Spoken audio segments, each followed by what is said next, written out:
আসসালামু আলাইকুম, hello everyone. চলে আসলাম নতুন একটা ভিডিও নিয়ে। তো আজকে ঘুরতে চলে আসলাম অ্যাডভেঞ্চার ওয়ার্ল্ড। এটা হচ্ছে সিলেট শহর থেকে খুব কাছে একটা পার্ক, যে পার্কে হচ্ছে মোটামুটি পাহাড় এবং সমতল সবকিছু মিলিয়ে অনেকটা বড় একটা পার্ক। অনেকটা এরিয়া জুড়েই এই পার্কটা। এখানে অনেকগুলো রাইডই আছে, যদিও এগুলো অনেক পুরাতন রাইড, তারপরেও এটা অনেক শহরের কাছাকাছি হওয়ার কারণে অনেকেই আসলে সেখানে যান ঘোরার জন্য, সময় কাটানোর জন্য। খুবই চমৎকার। এখানে একটা ওপেন কনসার্টের একটা প্লেস আছে, যেটা অনেকটাই ফেমাস সিলেটে। আর এটা হচ্ছে এটার অবস্থান হচ্ছে সিলেট শহর থেকে এয়ারপোর্ট রোড হয়ে সাদাপাথর বা বুলাগঞ্জ যাওয়ার পথেই এটা পড়ে, মানে চা বাগান পরেই হচ্ছে এটার অবস্থান। তো এটা শহর থেকে খুবই কাছে।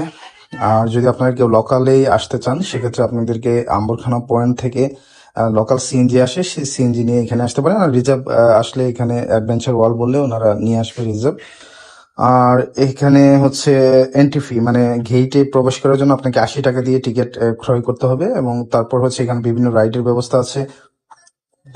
সেই রাইডগুলো ম্যাক্সিমামই আপনার 80 টাকা করে। এখানে অনেকগুলো রাইডই আছে এবং অনেক খোলামেলা পরিবেশ, গাছপালা, প্রকৃতি, অনেক মনোমুগ্ধকর প্রকৃতি। আর অনেক ফুলের গাছপালা ছিল এবং অনেকগুলো রাইডই ছিল, নাগরদোলা থেকে শুরু করে অনেক কিছুই। তো যারা আসলে ফ্যামিলি নিয়ে ঘুরতে চান সিলেট শহরের কাছাকাছি, তারা এই জায়গাতে আসতে পারেন। আশা করি আপনাদের ভালো একটা সময় কাটবে। পাশাপাশি এখানে একটা ছোট লেক আছে, সেই লেকে হচ্ছে বোটিং এর ব্যবস্থা আছে। যদিও বৃষ্টি হওয়ার কারণে পানিটা গুলা, মানে উম, স্বচ্ছ ছিল না। তো এটা হচ্ছে বৃষ্টি হওয়ার কারণে, এবং আকাশও মেঘলা ছিল।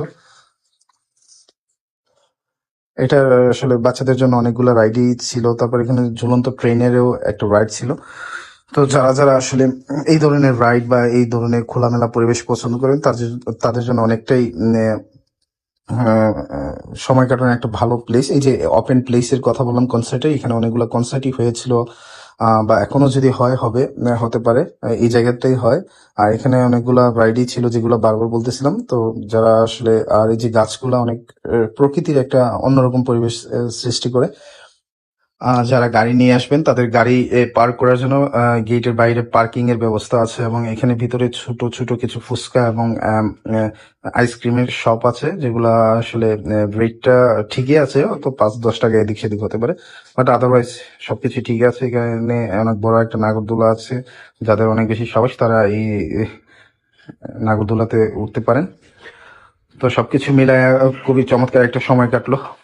আর যেদিকে আপনি তাকাবেন, আপনার মন ভালো হওয়ার মতোই একটা পরিবেশ। আর এর ঠিক পাশে হচ্ছে পর্যটন মোটেল, যেটা এর পাশেই অবস্থিত। সবাই ভালো